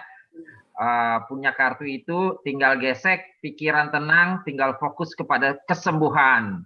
Dokter sendiri juga tadi menyampaikan kalau udah punya kartu PPH Plus Black Card ya, dokter mau ngasih apapun udah tenang lah karena plafonnya, karena fasilitas yang diberikan oleh Black Card ini memungkinkan oleh dokter untuk memberikan terapi atau rehabilitasi atau obat-obatan yang yang memang dibutuhkan. Jadi nggak mikir-mikir deh nih berapa biayanya nih untuk pasien ini, karena lapang sekali plafonnya Bapak Ibu sekalian ya. ya. Oke, kita lanjut ke pertanyaan berikutnya nih Dok ya. Oke, ya, lanjut pertanyaan nih dari Ibu Paramita Hernawati ya. Dokter, apa yang menyebabkan seorang pasien meninggal ya? Padahal saturasinya oksigennya bagus, udah 96. Tuh ada yang meninggal, Dok. Gitu kalau bicara saturasi ini. Salah tolak ukur salah satu. Silakan, Dok. Ya. Nah, jadi saturasi bukan menjadi tolak ukur juga, Pak. Ya. Ibu siapa tadi, Pak? Ibu Paramita. Oh, Ibu Paramita ya. Saturasi nggak jadi bukan tolak ukur utama sebenarnya ya. Kalau tadi saya banyak ngomong saturasi itu untuk latihan ya, tapi untuk istilahnya kematian karena COVID bukan saturasi tolak ukurnya. Karena si virus ini kan selain ke paru-paru juga kan ke pembuluh darah segala macam. Nah, mungkin ada penyakit-penyakit penyerta atau komorbid yang berat juga di samping kena COVID ya. Kadang-kadang kan pasiennya punya diabetes, punya jantung, penyakit jantung, punya hipertensi, ya, dan atau gangguan autoimun dan sebagainya. Nah, jadi meninggalnya bukan karena saturasinya gitu loh. Kadang-kadang dari masalah darahnya, produksi darahnya yang terganggu atau karena shock, ya, banyak sekali. Jadi bukan karena saturasi ya, Bu Farah ya Pak ya, siapa tadi Bu Farah ya? Bu Paramita. Paramita ya, jadi bukan karena saturasinya aja Bu. Kalau latihan di bidang saya, saat latihan memang saturasi itu penting gitu, menentukan kita ya latihan dilanjutkan atau tidak. Nah, tapi kalau kematian pada pasien COVID, saturasi bukan menjadi hal yang utama karena banyak faktor. Bisa dia kena infeksi juga. Jadi udah kena COVID, kena infeksi juga. Jadi tambah berat, akhirnya shock septic. Nah, itu kalau udah shock, itu semua organ tuh terganggu. Jadinya organ failure, gagal organ. Nah, kalau udah itu ya itu yang memperberat gitu. Saturasinya kadang kalau udah itu kan Pak, saturasinya dibantu dengan ventilator ya, udah bagus saturasinya 100% malahan, tapi on venti. Gitu. Bukan karena ototnya sendiri atau pernafasannya sendiri yang ngejalanin, itu udah on venti, tapi kenyataannya organnya gagal semua, failure organ sistem, ya udah itu nggak bisa, ya berat gitu loh. Jadi COVID itu kematiannya bukan karena saturasinya gitu, walaupun saturasinya ada saturasinya di bawah 90, tapi dia bisa survive. Mungkin dia nggak ada masalah yang lain. Cuman pada kasus COVID kan kita tahu, masyarakat pasti tahu yang namanya badai sitokin. Badai sitokin itu kan mempengaruhi semua organ tuh, ya semuanya inflamasi gitu. Nah itu yang pada fase-fasenya dan dengan pengobatan yang tepat itu bisa teratasi. Nah kalau itu teratasi udah aman deh, ya Bapak Ibu ya, begitu Pak. Oke. Jadi saturasi tidak bisa menjadi tolak ukur ya untuk semua. Jadi karena banyak efek-efek yang lain ya, seperti tadi badai sitokin itu yang bisa saja terjadi. Iya, atau komorbid, penyakit penyertanya, atau infeksi. Atau penyakit penyertanya, infeksi yang kita banyak terjadi ya. Iya, gitu. Thank you. Ini ada juga, tapi saya rasa pertanyaan sudah terjawab dari hampir sama tadi ya. Seiring dengan dari Bu Niken ya, seiring dengan kabar duka mantan pasien COVID yang sudah sembuh negatif, tapi beberapa minggu kemudian meninggal. Adakah ada kaitan dengan COVID, Dok? Nah itu sepertinya sudah mirip tadi dijelaskan oleh dokter ya. Jadi memang itu yang harus diwaspadai. Makanya setelah negatif perlu juga kontrol ya. Cek semua kesehatan ya kan, takutnya kita tidak belum kembali sempurna lah gitu ya, makanya perlu rehabilitasi dan kontrol untuk memastikan tubuh kita benar-benar sudah prima ya seperti sebelumnya. Oke. Adakah cek the dimmer wajib dilakukan meskipun sudah dinyatakan negatif? Pada kasus-kasus tertentu pasien yang memiliki memang riwayat kekentalan darah, ya penyakit jantung, hipertensi, iya, D-dimernya harus diperiksa, gitu ya. Tapi kalau tidak ada riwayat itu dan pasca pulang itu D-dimernya udah stabil sih nggak usah sih. Mungkin secara periodik aja ya, mungkin evaluasi sebulan sekali atau 3 bulan sekali ya. Tapi kalau punya itu tadi riwayat komorbid, sebelumnya ada hipertensi, penyakit jantung, kekentalan darah, ya sebaiknya sih autoimun juga ya, sebaiknya sih dedimernya harus dicek ya. Oke. Ya, jadi tadi disampaikan sudah ya untuk apa dedimer itu dilakukan ya, yang seperti disampaikan oleh dokter ya. Luar biasa ya. Ya banyak hal harus kita ketahui ya untuk kita nih, untuk Bapak Ibu sekalian yang sehat tapi mungkin ada keluarga atau relasi atau siapapun ya yang mengalami ini, jadi bisa punya ilmu lah dan didasari dengan penjelasan dokter tadi ya. Oke, mungkin pertanyaan terakhir nih karena nggak terasa nih waktu ya. Nah, Ibu kan ada fasilitas rehabilitasi tuh untuk pasca COVID, itu semua cover nggak sih Bu dari PPH Plus Black Card tuh? Nah, kalau saya lupa kemarin sih ada pasien ya, dia post COVID, sepertinya sih di cover ya Pak ya. Dia masih latihan sampai udah sebulan ini. Ya alhamdulillah sih udah cukup bagus ya. Yang tadinya lemes-lemes, terus napas pendek-pendek, datang waktu itu pakai oksigen loh Pak, masih pakai oksigen, sekarang udah lepas oksigen gitu ya.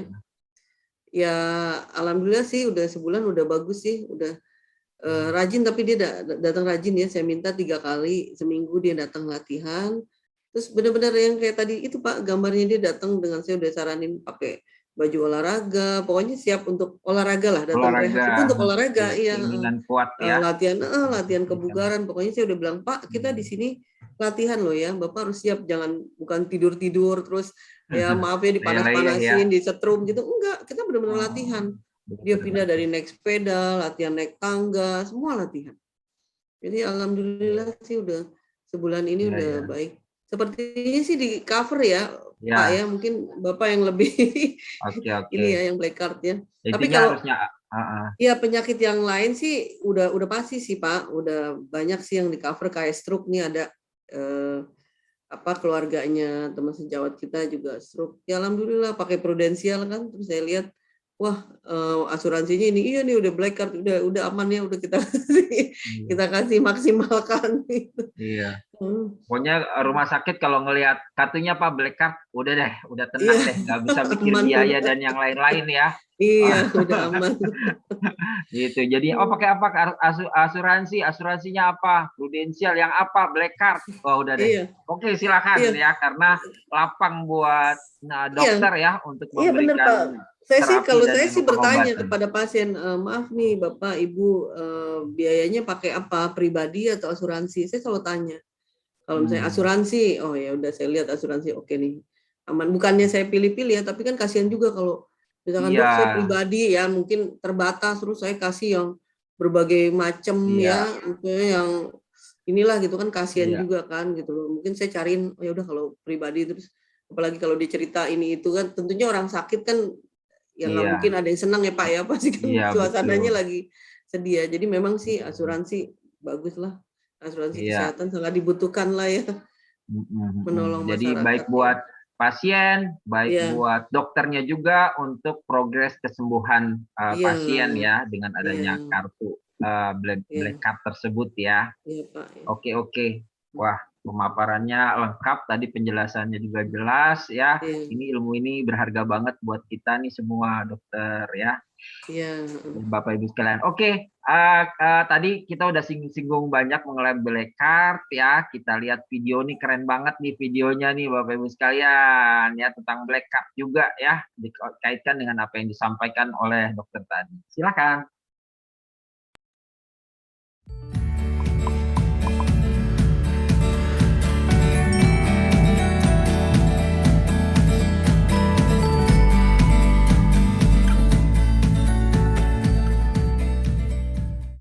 Halo semua, ingin tahu yang lagi hits dan trending saat ini? Black Card Pro Prime Healthcare Plus dari Prudential Indonesia. Kenapa kita harus punya Black Card ini? Karena limit klaim terbesar di asuransi Indonesia sampai 65 miliar dan kamarnya anti inflasi. Plus unlimited days cover serta manfaat double klaim asuransi. Usia masuknya sampai usia 70 tahun dan perlindungannya hingga 99 tahun.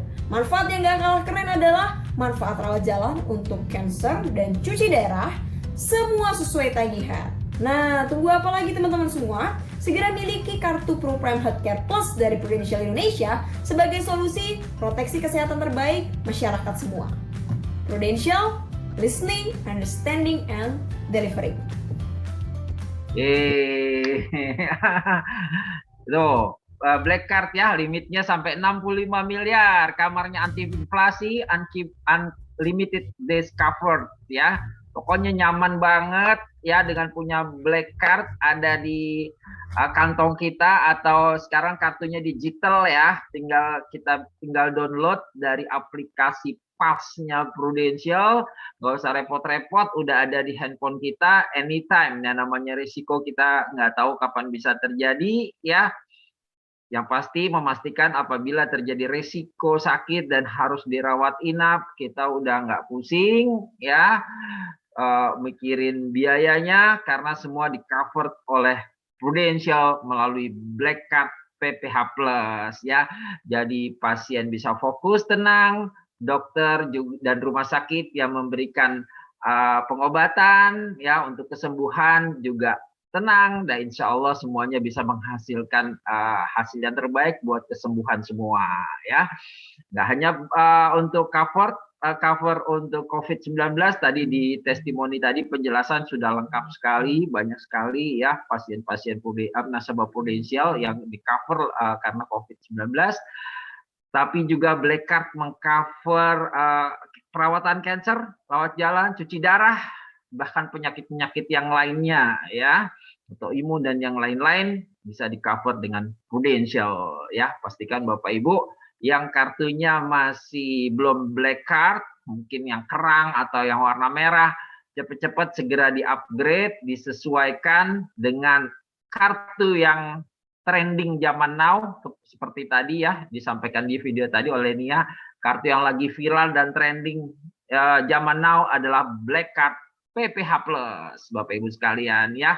Gampang kok, untuk mudah sekali untuk upgrade ke kartu tersebut ya, gampang sekali, mudah sekali ya. Tinggal menghubungi agen-agen atau tenaga pemasaran yang memberi servis selama ini kepada Bapak Ibu sekalian.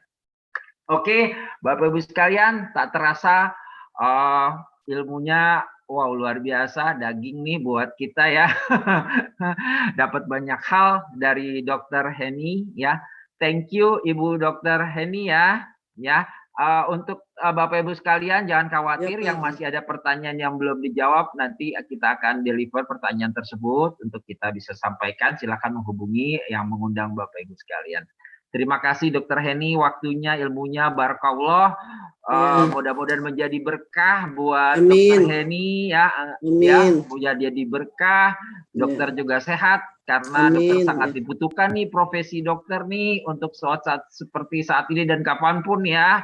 Ya, mudah-mudahan dokter sehat, terus bisa memberikan yang terbaik lah buat pasien-pasien masyarakat, tentunya klien-klien kita Prudential yang dirawat juga nanti di Omni Hospital Pekayon ya.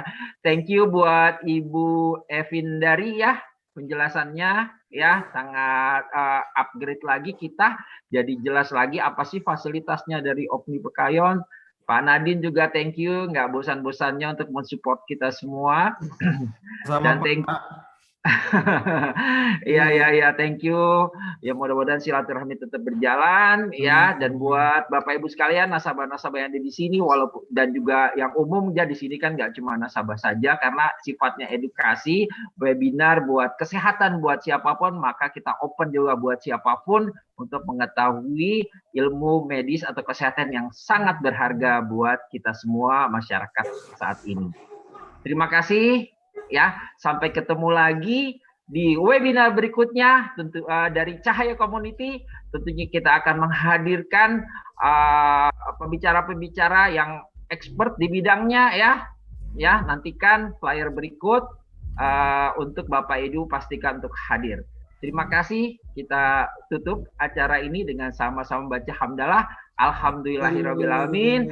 Salam sehat buat kita semua, semangat buat kita semua, Ibu dokter semua, Rumah Sakit Omni, thank you semuanya. Buat Bapak Ibu semua sekalian, thank you ya. Barakallah, sehat selalu buat kita semua. Assalamualaikum warahmatullahi wabarakatuh.